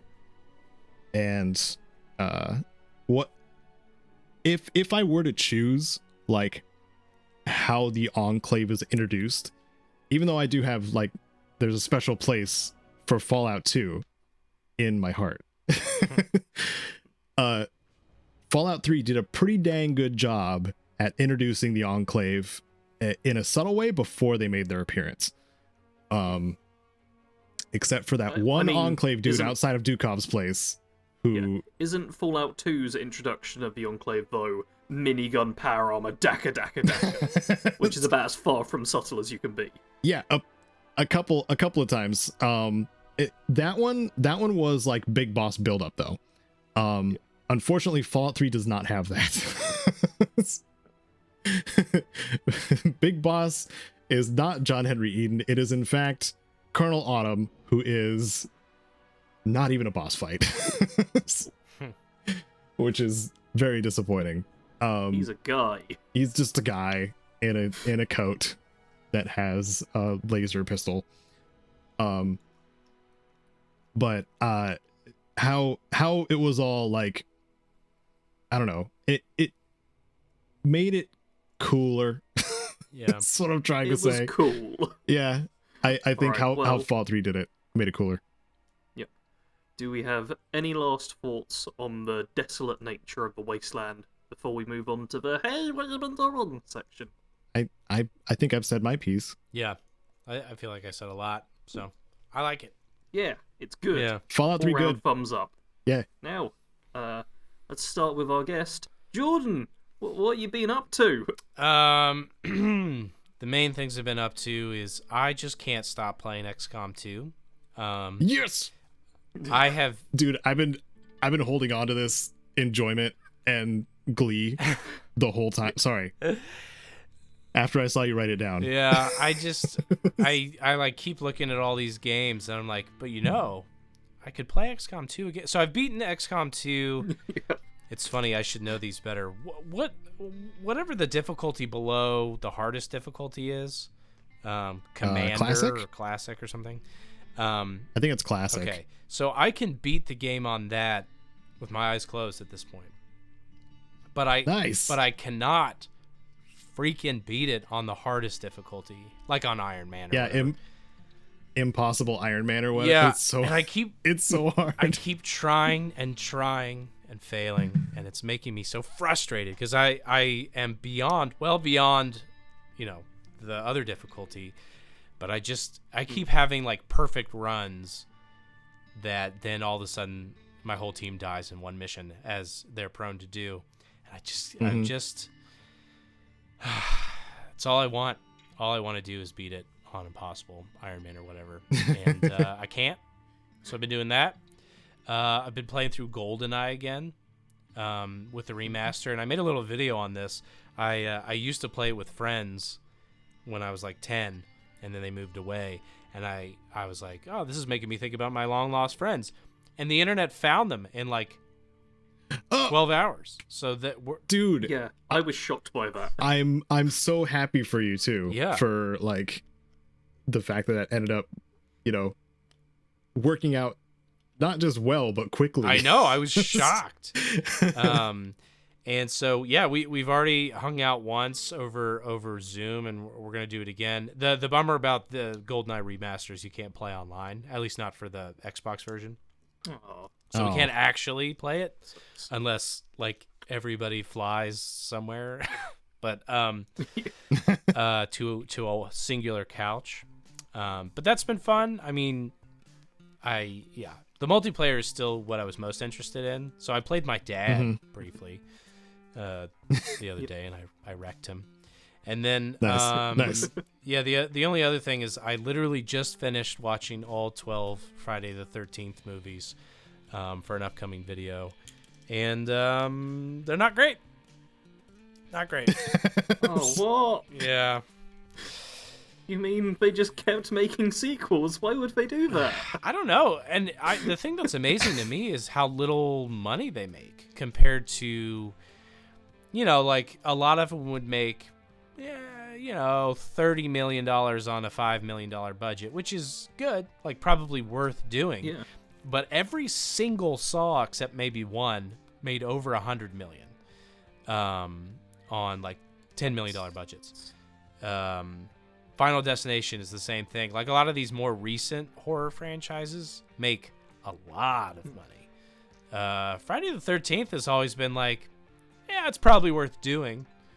But nobody's gonna, I don't know. Nobody's gonna become 100 millionaire because of it or whatever. Yeah. I must admit, I was surprised when you said all 12 Friday the 13th, because I think I recall there being 5. And then my brain just cuts out on it. Yeah, that's sort of the behind these videos. That's sort of how it works. I feel like they usually work the best when you're like, wait, there are how many of this franchise? Yep. So yeah, 12, and 10 of them are mainline, and then there's like a Freddy versus Jason, which is whatever, and then there's a reboot that sort of covers the first 4 movies or whatever. It was an exhausting experience, but we're done. So now I just gotta write. I just gotta write a script. The script is currently at 30,000 words, so Whoa. it's gonna be long. It's gonna be long. I have the greatest respect for both you and even Sarge, because writing is my one thing in the process that I hate. It's hard. Oh, dude, I don't get up to 30,000 words. I'm like 5 pages. That'll be enough. I can talk slow if I need the video to be longer. Right. Yeah. It's a thing, but people seem to like it, so I'm gonna keep doing it. I like it, so yeah. I mean, yeah, we both like it. Yeah. I watched the entire Marvel Phase 1 video yesterday. Oh, nice. I was just like, yeah, I'm doing some rendering, doing some uploading. Let's watch a 2-hour-long video. And that seems like a good time. I'll be finishing that one off too when I have off time when I'm not playing a Marvel game. Yeah, well, I appreciate it. It's good to know that people watch it, because otherwise, I'm not doing this just for myself, because it's a lot of effort. Yeah. Please go watch Jordan's stuff. I mean, we can during the outro like plug what you're doing too. But we watched. I think I watched through the whole like Sharknado one. What a freaking trip, dude! Yeah, these movies are crazy. They're exhausting. It's like nothing happens, but everything happens. So Friday the 13th is actually a lot easier to write about, because there's a lot of moments where it's like, girl walks through woods, it's scary for like 7 minutes, then she's stabbed. It's a lot easier to summarize that than like, okay, so they like get on a pirate ship, and then they attack, and then it like cuts in half, and then there's more sharks, and then this guy like falls off the mast, and then a guy comes like friggin' parachuting in, and by the way, they're in Las Vegas, and there's a shark hotel, and it's just the density is overwhelming in those movies. Yeah. As opposed to, again, Friday the 13th, where it's like, girl walk through wood, get throat slit. That's 5% of the whole film. I'm guessing like the surprise cameos are kind of jarring too in Sharknado. Yeah, well, and I didn't, because there's a deep laziness to. I'm already writing 25,000 words. I'm not going to do a bunch of extra research. A lot of those cameos, I was like, I know this is a cameo based on the way that they're framing it, but I have no idea who the hell this is, and I don't care. So I did run into a lot of that. There's a few that I get. I'm like, oh, Jared Fogle. That's, Oh, Jared Fogle again. Yeah. Wow, they brought him back.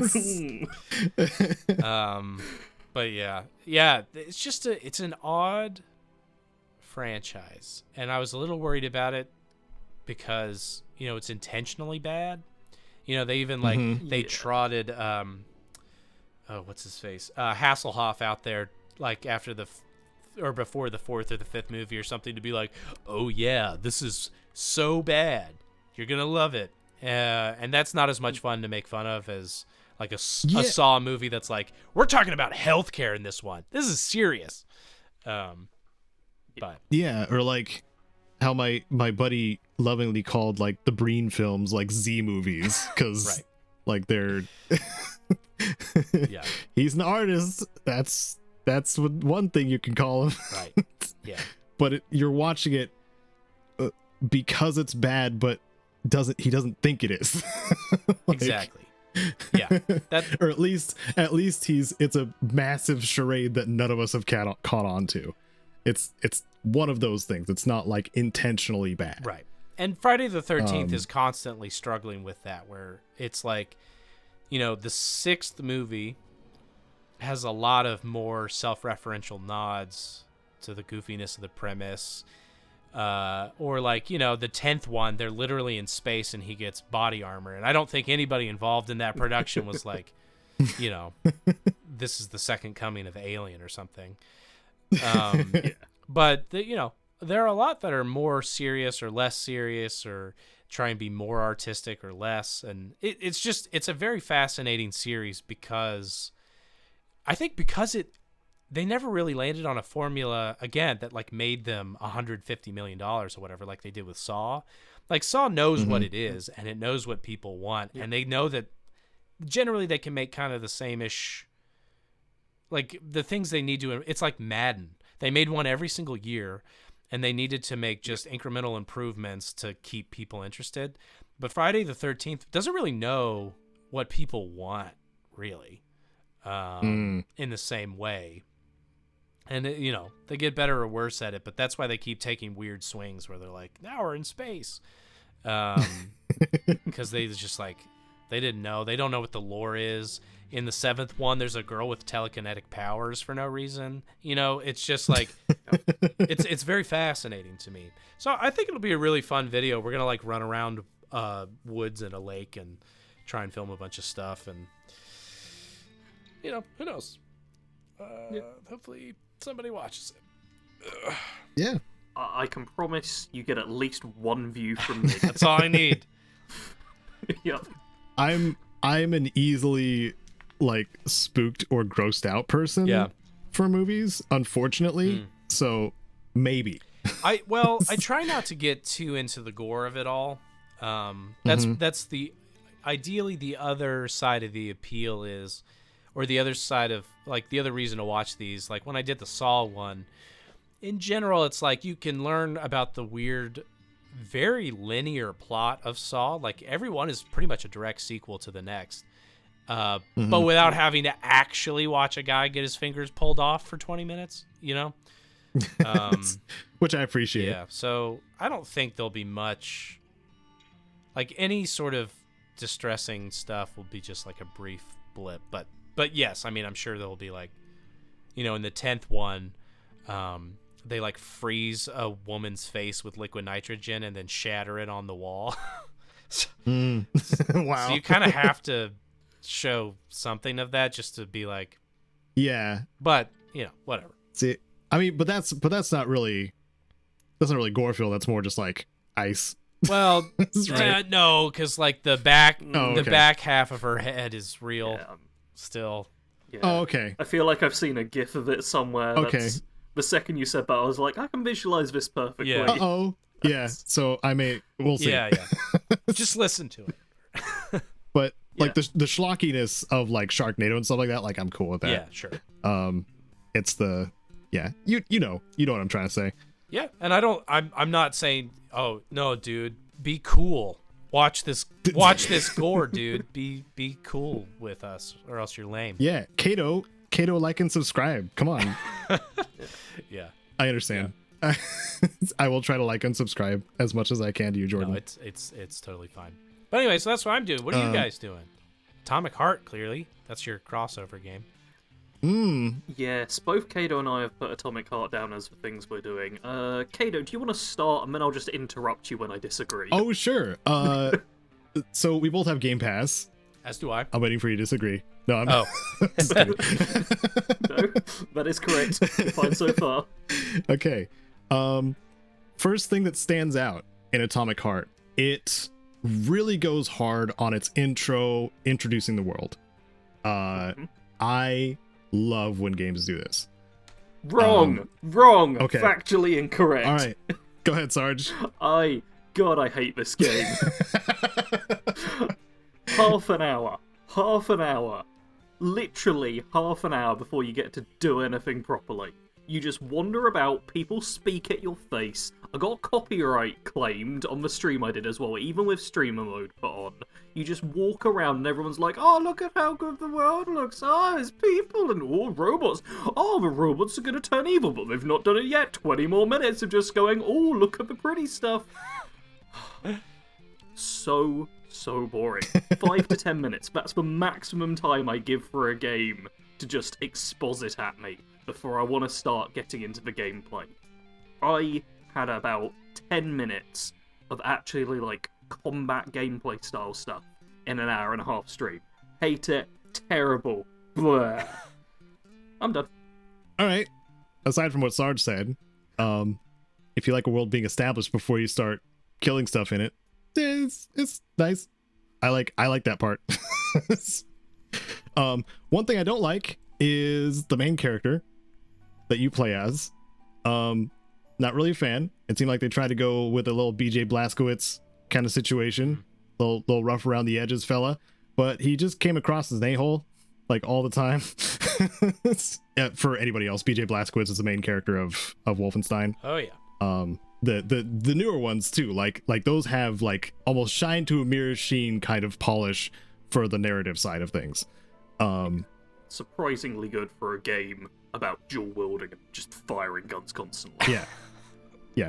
They're fun as crap. So yeah. Didn't really like the main character. I did like some of the character powers, the little bit of like BioShocky feeling, maybe a little Prey inspiration in there. That part was nice. The map was garbage. Over half the time, the map did not work.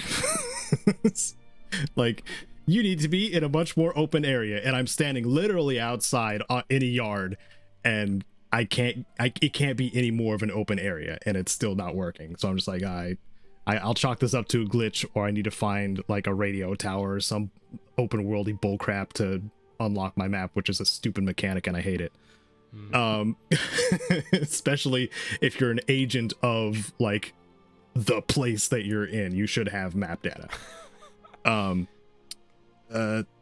I dug primarily and ended up buying it. The soundtrack was by Mick Gordon and a few others, but you can hear the Mick Gordon sound as soon as the combat kicks in, and it is amazing. So even if you don't play Atomic Heart, if you like some Doom 2016 goodness in your soundtracks, get the Atomic Heart soundtrack because it's really good. I don't really have much else to say about Atomic Heart. I beat it. It was all right. It was an all right game. Nice. I think it sucks. The end kind of caught me by surprise. But it does have a lack of certain things that are expected in first-person games that it doesn't have. Like on-screen indicators where you're getting shot from. And a lot of the time it's from a bush somewhere. Because there's a lot of landscaping bullcrap going on. And there's these little like mortar robots that like blast themselves backwards to get out of range for you. Mechanically, a lot of the enemies are pretty cool too. There's some QTE stuff in there that's annoying. There's some door locking stuff that's annoying. Overall, I think Atomic Heart is going to fall into the meh category of games this year, unfortunately, that we talked about earlier. Because it has some really cool stuff, but it's also got some stuff that you're just like, I want to play something else. Yeah. In Sarge's case, it's the too much exposition in the intro. So Way too much. So wait, is it still my turn? Because we talked about Atomic Heart at the same time. Okay. I played Neverwinter Nights with Strat Edgy. I did a collab with him over a year ago now, of my games for Fallout fans list. And he did the Underrail section because that is a game I ended up not liking aggressively. That's the nicest way I can put that right now while we're recording. But he did a good job explaining why it's fun. But anyway, I saw one of his recent videos talked about Divinity Original Sin 2. That is by far one of the best like computer RPGs or isometric RPGs in existence right now. That is like the new age of the genre that really sticks, kind of thing. And he mentioned Neverwinter Nights and his nostalgia for that game, and yours truly also has nostalgia for that game. So I was like, I just messaged him, hey, next time you decide to play Neverwinter Nights, I'm down. if you want an extra. So we ended up playing it the other day, and just like we tried a custom module for a little bit, but it weighed. And Neverwinter Nights is like D&D like 3.5 or 3.0, something like that. And the custom module we chose had like really verbose dialogue that we weren't really super interested in reading to that length, but also it had like alignment penalties to everything. Like lock picking a door in the bar, and then taking stuff out of a desk. Like it was. Dude, alignment sucks. Yeah, alignment's kind of dumb. I don't have much on my what are you doing list because I've been making board games lately, and I've started writing a tabletop RPG, and very quickly in the testing process I was like, oh, I'm getting rid of alignment. This is garbage. Yeah. Because it just stops people from doing what they want to do. Started feeling that way. We were super railroaded in like how our characters were going to be like right off the bat, and the DM Sean that both Sarge and I know that we played D&D through, like he told me pretty early on with like my first character creation stuff like that alignment is more of a character guideline, but not necessarily like set in stone. You're gonna be this kind of character the whole time, and I like that, a more fluid approach like that than what they were trying to do in that module. So anyway, we played the vanilla campaign and it was fun. That's cool. Yeah. I'm sorry, I started waffling a bit. Also, issues aside, still good though. Yes. Also, I found out that I talked about Dying Light 2 already. James Acaster, a comedian that I like very much. It turns out that alongside his Cold Lasagna Hate Myself 1999 special that was on Vimeo, there was another like bonus special that was alongside that I didn't know about until recently. So Kite and I watched that. It's about 40 minutes worth. And if you like kind of weird, off the wall, dry-ish humor, you'd probably dig them. If you feel like making a Vimeo account, that is, or watching it through other means that I'm not going to encourage right now while recording. But James Acaster is one of my go-tos if I want to laugh a lot, because he's just a goober. He's just a goober on stage, and I love it. And but also, if you want intro, if you have Netflix, he has the Repertoire special that is like 40-minute episodes or something like that. Something like that, yeah. It's a big special that he did. That's cool. I feel like I recognize this guy, but I don't think I've actually watched him. I feel like he's gone viral a few times with his comedy. Great like British Bake Off. Is he the guy that did he do something about anti-trans stuff? Or am I thinking of somebody else? He has had the brave little cis boy. Yeah. Joke Okay. thing. Yeah, he went viral with that. I think that might have been his most on recent Ricky one. Gervais. That's what it is. Yep. Okay. Yeah, he's the one. He started beef with Ricky Gervais. Yeah. And it was righteous. Yeah, cool. That's what I'd seen, and I do remember thinking that was very funny, or at a minimum kind of thoughtful, which is.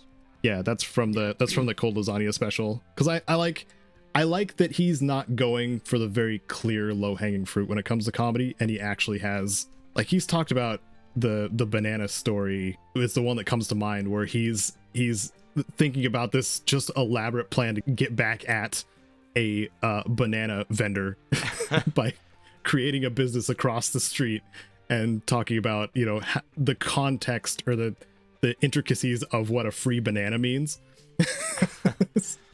and how he was so deeply offended that he would go through this extra effort just to get them back. That's funny. It's just nonsense, but it's really funny nonsense. Sure. And I cannot even come close to doing it justice without somebody watching it. I'll stop there. Sarge, what were you doing this last week and a half / 2 weeks? Stomping around in a big mech. I've been Sick. playing MechWarrior 5 Mercenaries, and you've got like lasers and missiles, and you blow stuff up. That is the entire review of the game. That's the dream. When I saw Yeah. that on the list for a second, I was like, oh, Mercenaries? I freaking loved Mercenaries. But Oh yeah. MechWarrior 5 Mercenaries seems also cool. Yeah. Haven't played it. You do get to be a mercenary, and I kind of love mercenaries in anything and everything. They're like my go-to thing. Sure. So I'm like, oh, I get to be a mercenary and sit in a giant robot. Yeah. Perfect game. That's just Sarge's archetype. Yeah. Yeah. Both in real life and in games. Yep. If you pay me, I'll do basically anything. Go ahead. Nice. Yeah. That's. I've also had a lot of other games I've tried and then been like, don't fancy it too much. So MechWarrior's the only one that I've really stuck with lately. Yeah. That's not much for me. I've been watching a lot of content rather than playing games recently. But hey, if you ever fancy a great Japanese crime show, MIU 404, incredible. Highly recommend it. Nice. Yeah. That's it. All right. Jordan, where can people find you and where can they support you as well? Yeah. So I'm on the Twitter, as the kids call it. Mm-hmm. I think my handle is _J_breeding. So there's that. But more importantly, I've got a YouTube channel, Dr. Jordan Breeding. There's videos on it. And then there's a Patreon associated with that, where you can get some extra crap and get in the Discord and, I don't know, keep me alive because, it's got a new kid. We got a lot of things going on. Yep. It's a let's say a high pressure time. It's not a bad time, but it's an exciting time. But it's definitely been a crazy. 2023 has been a crazy year so far for our little family. So that's where we're at. Oh, I never got to ask while we're recording if this is okay. Is cameraman Dave like there? So or is he part of the whole situation? Cameraman Dave is one of my best friends since high school. So Oh, nice. and he has his own video production company. So he was not on staff with Cracked or anything like. He's my friend. So Okay. he goes where I go. I mean, I'm constantly trying to navigate with him. Like he's currently working for essentially free while I'm trying to get obviously back on my feet. But Dave's just a great dude that I've been friends with since I was 14, and we've there's all these videos of us in high school where we would do all of our projects together. So like there's like a 12-minute biology music video that we did, and there's like a 10-minute Spanish song. So Dave is just like one of my best friends from life, and we sort of started reconnecting when he started working on Cracked videos with me. So he's still here. He's still doing stuff. Nice. Yeah. Well, I think from what I gather, he's doing a great job too. Yeah, he's the best. Helping you out with the whole ridiculously long video situation. Seems like you guys already have really great chemistry because I like those little bits that you leave in the edits. Yeah, so that's So- that's the thing I'm trying to get better about is so moving forward, like I'm cutting all the bits that I can't use but don't use out and having that as a separate thing for patrons as well. And nice. Dave's a good a guy to just have behind the camera because Dave doesn't watch very many movies, ironically, and so I feel compelled to overly explain things to him sometimes, and just his reactions are really funny. So I've been working him in more and more just because Dave's a very funny guy on his own. So anyway, it's great to have him there. it's great to it's also an opportunity to kind of get a sense of what might actually be funny or not. Like, if he laughs, then I feel pretty good about it. Yep. As someone who has quite often written jokes in the empty room with no one else around, it's a terrible thing. So I find him really valuable, even just from that perspective, because he and I share a very similar sense of humor, and in general, if Dave likes it, people seem to like it. So it's a good barometer for some of this comedy that I'm writing. Again, you write 30,000 words. You guys both watch some of the Marvel stuff. Like I think there's some point in Hulk where I wrote some joke about Brazil, and I was like, I had totally forgotten about it, and I was like, I write this stuff and I don't even know what the hell is in here at a certain point. So it's good to have somebody live be like, that was kind of stupid, and I'll be like, you're right, I'm sorry, I don't even remember writing it, we'll cut it, or we'll leave it in because we're going for quantity sometimes. But anyway, just throwing it at the wall, see if it sticks. Anyway, sorry for completely derailing that outro. No, that's fine. We should always be pushing Dave Brown. He makes videos. His company is called Always Wonder. Not always, it's not one word, it's Always Wonder. And I mean, they do a lot of like clients, they have a lot of like real clients like Apple and USPS and stuff, but so he makes real money. I'm just his fun, goofy friend who begs him to film me talk about the Hulk's penis for 2 hours.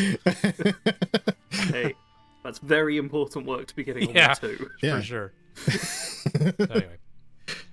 Oh, cool. Yep. Just check out the YouTube channel if you have any interest in not learning much. Cool. Yep. If you want to not learn and laugh, the place to go. Yep. All right, links to us and all of our things are down in the description below. Thank you, Jordan, for joining us so much. Yeah. I really appreciate it. Thanks for having me. Yeah. And if at any point in time you want to geek out more about video games and stuff, just you have a spot. Awesome. I will let you know. If you want it. Thank you to the supporters of this channel, because this whole thing has not been monetized in a long time, the podcast itself. So thank you to Wasteland Legends Sven and Rose, and we'll see you in 2 weeks for the next PIPCAST 3000. Oh yeah, thanks to the other patrons too. Man, that makes me sound like a jerk. We'll see you in 2 weeks, every other Sunday, 10 a.m. Pacific, on the next PIPCAST 3000. Goodbye. Bye. Bye.